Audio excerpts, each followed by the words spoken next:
It's a great honor to be with you, and happy Easter. We had a great Easter. This is one of our better Easters, I think, in a lot of different ways. I can say militarily, it's been one of the best. So, good afternoon. We have quite a bit to discuss. We'll go into pretty good detail. And we have the people that are most involved. We'll give you exactitude.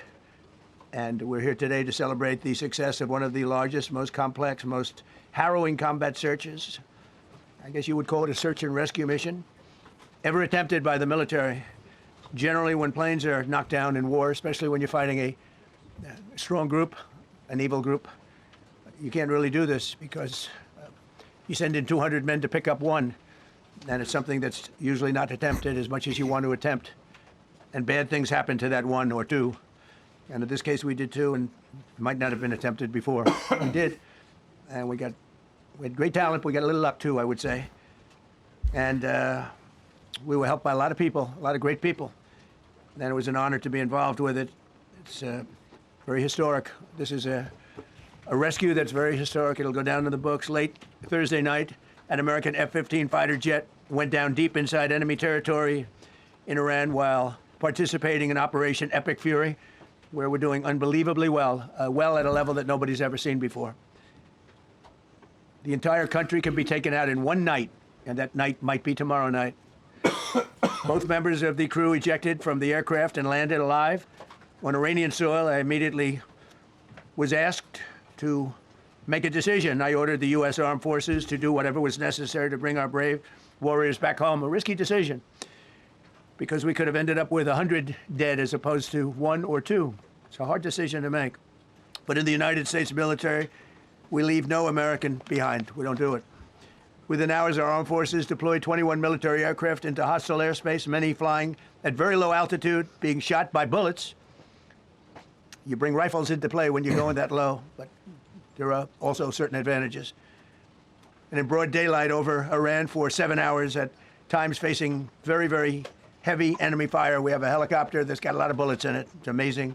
We just realized how good those weapons are. Those our machines are. Nobody has the equipment that we have, and nobody has the military that we have. It's really interesting how you can see him. Like he's always like, I could just see the guys in the military in the background, just like he's so close to like letting the cat out of the bag right there. He just says machines. You know he wants to say the things that they have and that they're doing. I just love that. I'm not even close. We're the most powerful military anywhere in the world by far. The flight crews and warfighters aboard those aircraft took extraordinary risks to rescue their fellow service members. This first wave of search and rescue forces successfully located the pilot of the F-15, and he was extracted from enemy territory by an HH-60 Jolly Green II helicopter. Fabulous machine as our warriors faced gunfire at very close range. It's amazing that when you look at the machinery, what happened, that nobody was even injured. Meanwhile, the second crew member, a weapons system officer, highly respected colonel, had landed a significant distance away from the pilot. When you're going at those speeds, even if you go out 2 or 3 seconds later, it's miles and miles away because you're going fast. He was injured quite badly and stranded in an area teeming with terrorists from the Islamic Revolutionary Guard Corps rough group, as well as besieged militia and local authorities. Many, on top of everything else, they told the communities actually within inside of Iran, the people of Iran, they were given a tremendous incentive to find this pilot.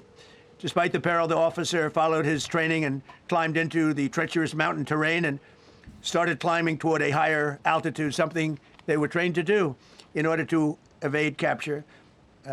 They want to always go as far away from the site of the shoot down. You want to go as far away because they all head right to that site. You want to be as far away as you can. And he was injured, and he was an amazing, amazing thing.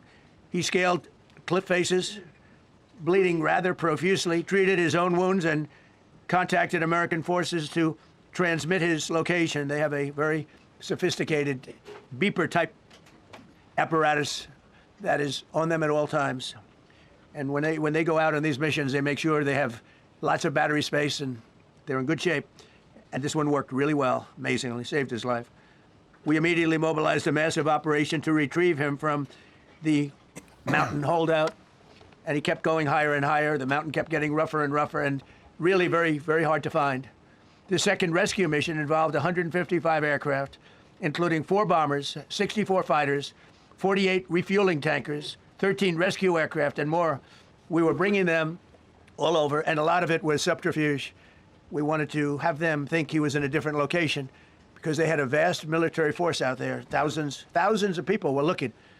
So we wanted them to look in different areas, so we were scattered all over like we were right on top of them. We had 7 different locations where they thought, and they were very confused. They said, well, wait a minute, they've got groups here, they've got groups there. It's an amazing thing. I was listening to these great people, these great generals. General Raisin Kane was amazing, and Pete Hegseth was amazing. But I listened to the whole thing, it was pretty amazing. So they had all these different sites where everybody thought he was located. We think we have him over there because they have 9 planes circling a little area that's 25 miles down the coast. So in a breathtaking show of skill and precision, lethality and force, America's military descended on the area, the real area, engaged the enemy, rescued the stranded officer, destroyed all threats, and exited Iranian territory while taking no casualties of any kind. The heroic F-15 weapons system officer had evaded capture on the ground in Iran for almost 48 hours. That's a long time when you're in tough shape and when you're bleeding. It's a long time.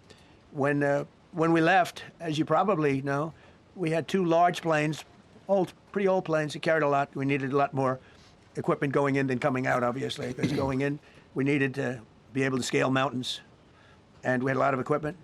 But the sand was sandy, wet sand, so we thought there may be a problem taking off because of the weight of the plane, and then we also had all the men jumping back onto the planes, and they got pretty well bogged down, and we had a contingency plan, which was unbelievable, where lighter, faster aircraft came in, and they took them out. We blew up the old planes.